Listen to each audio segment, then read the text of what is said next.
ഗോവിന്ദ. വീട് എനിക്കറിയാനല്ല.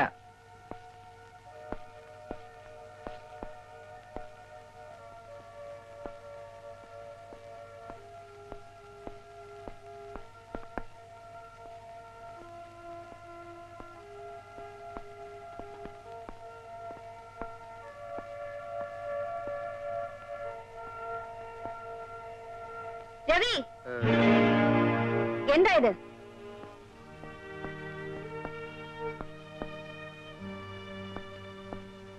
Good morning mummy. Mummy, അതെങ്കിലും നിനക്ക് മനസ്സിലാവുന്നുണ്ടല്ലോ. നേരം വെളുത്താ ഇരുട്ടുന്നത് വരെ, ഇരുട്ടിയാ പിന്നെ വെളുക്കുന്നത് വരെ കുടി തന്നെ കുടി. കുടിച്ചു കുടിച്ച് നീ നശിക്കും.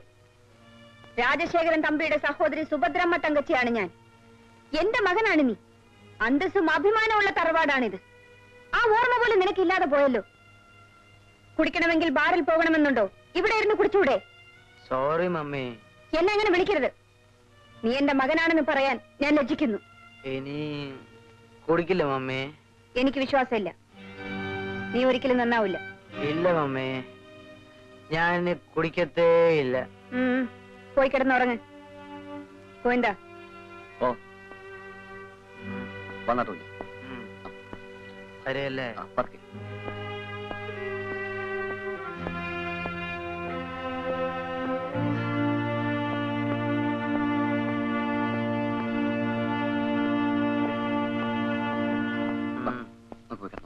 എനിക്കറിയാല്ല.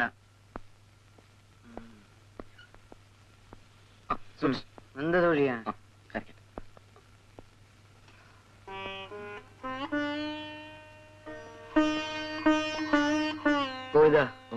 എന്തൊരു മമ്മയാണിത്. എപ്പോഴും വഴക്ക് തന്നെ വഴക്ക്. ഗോവിന്ദ, എന്റെ മമ്മിക്ക് സ്നേഹിക്കാറിയില്ലേ? കുഞ്ഞു കിടന്നുറങ്ങിക്കാട്ടെ.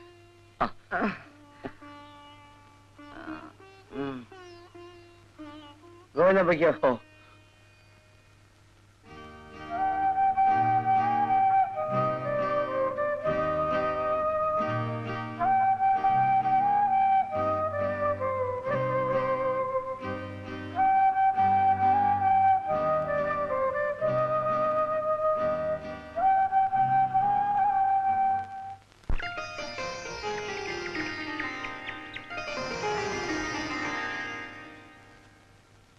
ഗോവിന്ദ, ഗോവിന്ദ. എന്തോ? രവി ഉണർന്നു കാണും. കൊണ്ടുപോയി കൊടുക്ക്.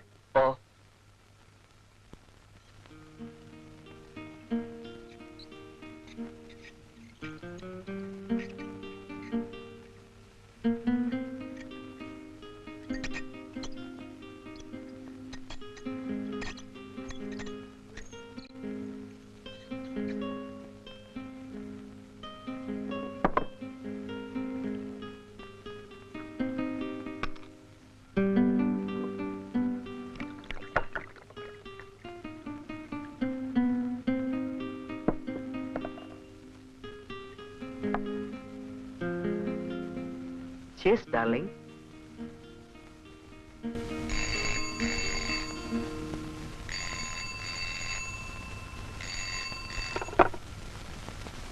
ഹലോ. ഹലോ. ഹായ് സ്വപ്ന. ഞാനാണെന്ന് എങ്ങനെ മനസ്സിലായി? എന്റെ അടുത്ത് തന്നെ നീ എപ്പോഴും ഉണ്ടല്ലോ. രാവിലെ തന്നെ ലഹരിയിലാണല്ലോ. നീയാണ് എന്റെ ലഹരി. ഡാളി, ഇന്നെന്താ ദിവസം അറിയാമോ? നീ എന്റെ കൂടെ ഉള്ളപ്പോൾ ദിവസമോ മാസമോ കാലമോ ഒന്നും ഞാൻ ഓർക്കാറില്ല. ഞാൻ എന്നെ തന്നെ മറന്നു പോകുന്നു. ഡാളി, ഇന്നെന്റെ ബർത്ത്ഡേ ആണ്. Oh, I forgot it. Many, many happy returns of the day, darling. Thank you.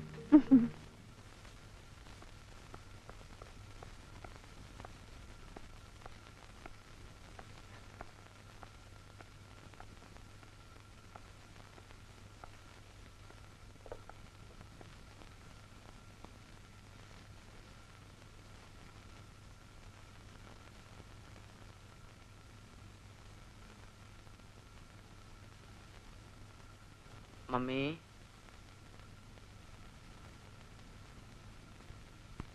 Mummy കേൾക്കുന്നുണ്ട്. മമ്മി, നമ്മുടെ സ്വപ്നയില്ലേ? സ്വപ്ന, അവളുടെ ബർത്ത്ഡേ ആണെന്ന്. ഹാപ്പി ബർത്ത്ഡേ പറഞ്ഞിട്ടുണ്ടാവുമല്ലോ. പറഞ്ഞു. തമ്മിൽ കാണാമെന്നും പറഞ്ഞിട്ടുണ്ടാവുമല്ലോ. അതും പറഞ്ഞു. കാര്യമായി എന്തെങ്കിലും പ്രസന്റ് കൊടുക്കാമെന്നും പറഞ്ഞിരിക്കുമല്ലോ. പറഞ്ഞു. അതിന് നിനക്ക് പണം വേണമല്ലേ? മാനേജർ സാർ വന്നിരിക്കുന്നു. അവിടെ ഇരിക്കാൻ പറയൂ.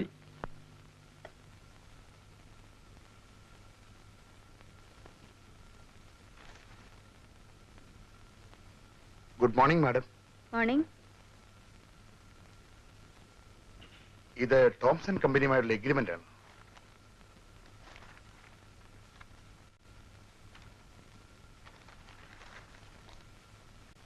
മിസ്റ്റർ പ്രഭാകരൻ, ബോംബെയിലെ ഹീരാചന്ദുമായിട്ടുള്ള കോൺട്രാക്ടിന്റെ പീരീഡ് അവസാനിച്ചു? ഇല്ല, അത് സെപ്റ്റംബർ വരെ ഉണ്ട്.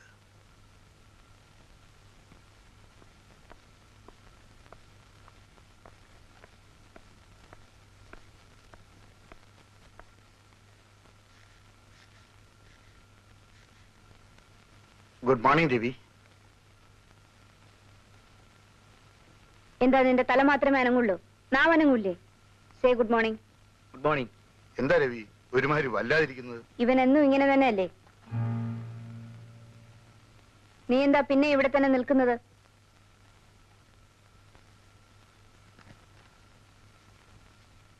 മാഡം, ഒന്നും തോന്നരുത്. പറയൂ. രവി ഇപ്പോഴും കുടിച്ചിട്ടുണ്ടെന്ന് തോന്നുന്നു. ബാറിൽ പോയി കുടിച്ച് കൂത്താടുന്നതിനേക്കാൾ ഭേദമല്ലേ വീട്ടിലിരുന്ന് കുടിക്കുന്നത്? ശീലമായി പോയി. ഇനി ആര് വിചാരിച്ചാലും അവനെ തിരുത്താനാവില്ല.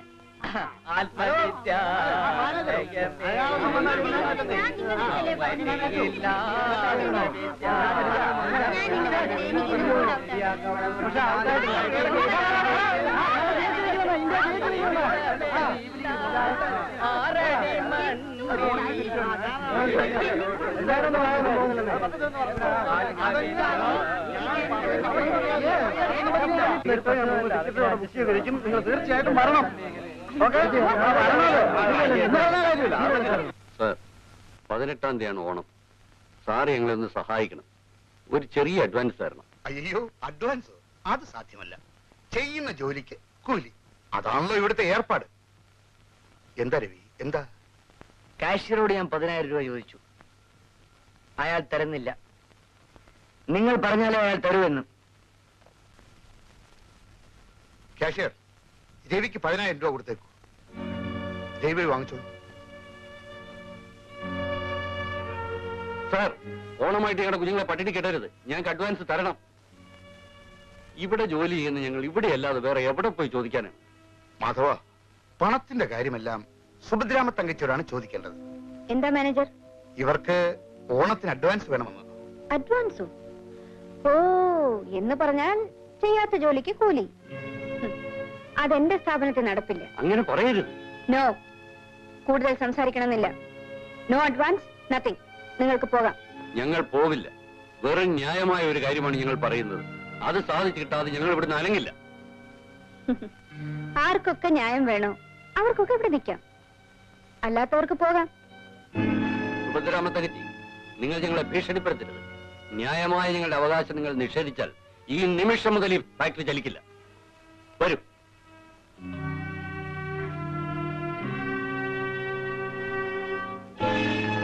ഓണ അഡ്വാൻസ് അനുവദിക്കുക. ഓണ അഡ്വാൻസ് അനുവദിക്കുക. സുഭദ്രാമ തങ്കച്ചി നീതി പാലിക്കുക.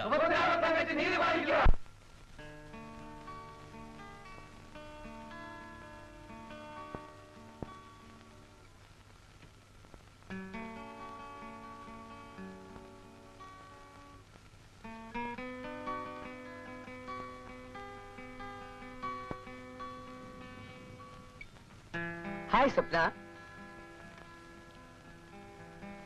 നീ എന്നോട് പിണങ്ങിയോ? വേണ്ട വേണ്ട, കാത്തിരുന്നിരുന്ന് ഞാൻ മടുത്തു. ഇന്ന് എന്റെ ബർത്ത്ഡേ ആയിട്ട് നമുക്ക് ഒരുമിച്ചുണ്ടാമെന്ന് കരുതി. പക്ഷേ രവി വന്നില്ല. ആഹാ, അത്രേ ഉള്ളൂ.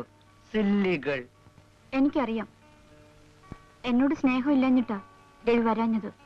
സ്വപ്നെ, നീ എന്താ പറഞ്ഞത്? എന്നെ സ്നേഹിക്കാനും എനിക്ക് സ്നേഹിക്കാനും നീയല്ലാതെ മറ്റാരാണുള്ളത്? എനിക്ക് ഓർമ്മ വെച്ച നാൾ മുതൽ എന്റെ അമ്മ സ്നേഹത്തോടെ എന്നെ മോനെ എന്ന് വിളിച്ചിട്ടില്ല. എന്റെ മനസ്സ് സ്നേഹത്തിന് വേണ്ടി ദാഹിക്കുമ്പോഴെല്ലാം ഞാൻ നിന്റെ അടുത്തേക്കാണ് ഓടി വരാറുള്ളത്. പക്ഷേ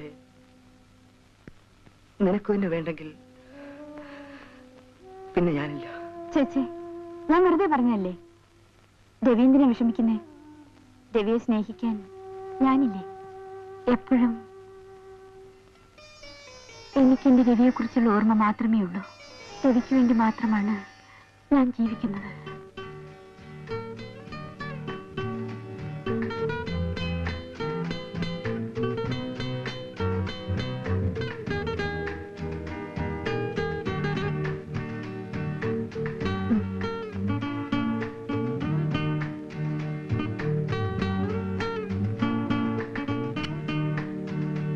ഇത് നിന്റെ ബർത്ത്ഡേക്കുള്ള സമ്മാനമല്ല.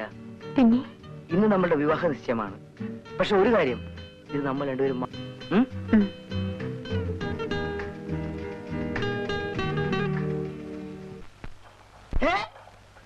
കടിയേറ്റ് കർഷകനോ? കുടിയേറ്റ് കർഷകർ ധർണ നടത്തി എന്നതിന് പകരം കടിയേറ്റ് കർഷകർ ധർണ നടത്തി എന്നാണ് അച്ചടിച്ചു വന്നിരിക്കുന്നത്. അയ്യോ ക്ഷമിക്കണം, ഞാനേ നാളത്തെ പത്രത്തിൽ തന്നെ അതിന് ക്ഷമാപണം ചോദിച്ചേക്കാം. ഓ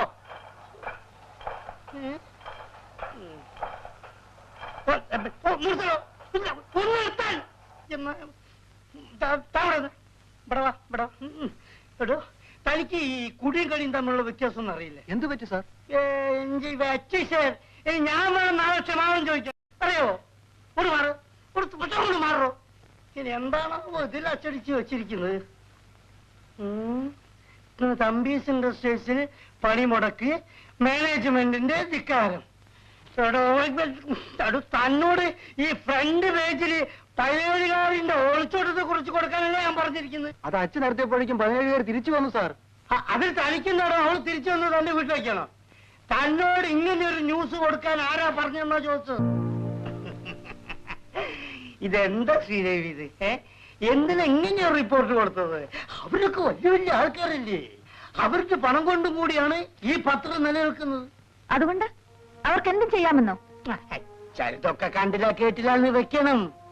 ചിലതൊക്കെ ആവാം, എല്ലാം അങ്ങനെ വെക്കണം. ഞാൻ എഴുതിയ ഓരോ അക്ഷരവും സത്യമാണ് സാർ. ശ്രീദേവി, സത്യം മാത്രം എഴുതിയാൽ നമ്മുടെ പത്രം നിലനിൽക്കില്ല. ഒരു പത്രപ്രവർത്തകന്റെ പേന ഒരിക്കലും കള്ളം പറയരുതെന്ന് ഞാൻ സ്നേഹിക്കുകയും ബഹുമാനിക്കുകയും ചെയ്യുന്ന ഒരാൾ ഒരിക്കൽ എന്നെ ഉപദേശിച്ചു. ജീവിക്കാൻ അറിയാൻ പാടില്ലാത്ത മഠയൻ ആരാണ് എന്റെ കുട്ടി? Sorry sir. പറയൂ. ഞാനിവിടെ ആദ്യം ജോലിക്ക് വന്നപ്പോൾ സാറ് തന്നെയാണ് എന്നെ അങ്ങനെ ഉപദേശിച്ചത്. അയ്യോ, അത്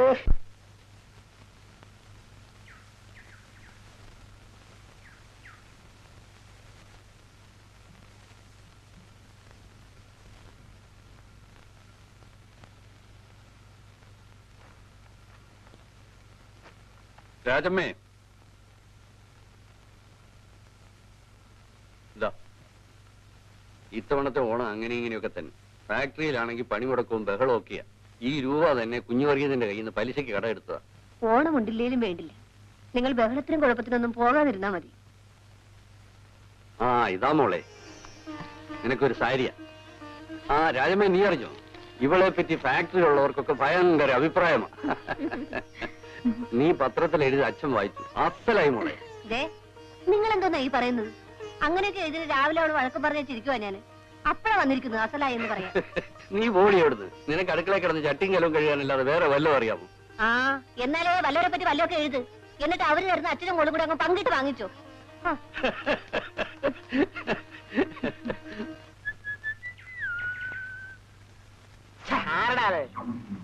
എന്താടാ പെറുക്കി? ഞാനൊരുത്തിനകത്ത് പെറുക്കുന്ന കണ്ടൂടെ? എടാ, എല്ലാരും കൊണ്ട് ഇതിനകത്ത് കൈയിടാനേ എന്റെയോ നിന്റെയോ തന്ത വല്ലതും ഇതിനകത്ത് ഉണ്ടാക്കി വെച്ചിട്ടുണ്ടോ? എടാ, ഞാൻ യൂണിയനിലുള്ളവനാ, പെറുക്കി യൂണിയൻ. പോടാവിടുന്നു, പോടാവിടുന്നു.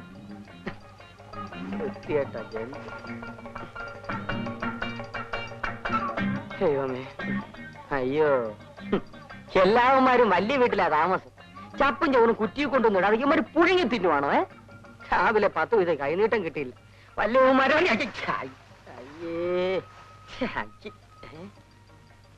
മേലൽപ്പ വൃത്തികേടായെങ്കിലും രാവിലെ ഒരു കോള് കിട്ടി. പൈപ്പിംഗ് കറി ആയിരിക്കല്ലേ?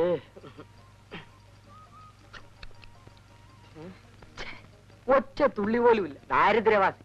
ഇതേതെങ്കിലും രാഷ്ട്രീയക്കാര് കുടിച്ചായിരിക്കും. കുപ്പി വിഴുങ്ങാത്ത എന്റെ ഭാഗ്യം. ആ കുപ്പിയെങ്കിലും കിട്ടിയല്ല. അടിയോ അടിയോ വരുന്നൊരു പരമ വെറുക്കി. എങ്ങനെയുണ്ടോ ബിസിനസ് ഒക്കെ? വെറുക്കി ബിസിനസ്. നിനക്ക് വല്ലതും കിട്ടിയോ? ആ കിട്ടി കിട്ടി കിട്ടി. എന്താ? ഒരു പെണ്ണിന്റെ പ്രേമലേഖനം. അയ്യടി കള്ളി.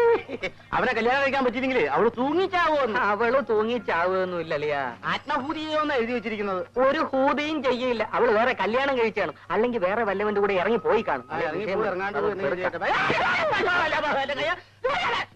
പൊറിക്കിത്തരം കാണിക്കരുത് കേട്ടോ. നമ്മള് പെറുക്കികളല്ലേ? ഞാൻ യൂണിയനിൽ കംപ്ലൈന്റ് ഞാൻ പറഞ്ഞേക്കാം. എന്തെങ്കിലും പറ്റിയോ? ഇത് കണ്ടോ? 1/2 ഏക്കറില്ല. നന്നായി പോയി.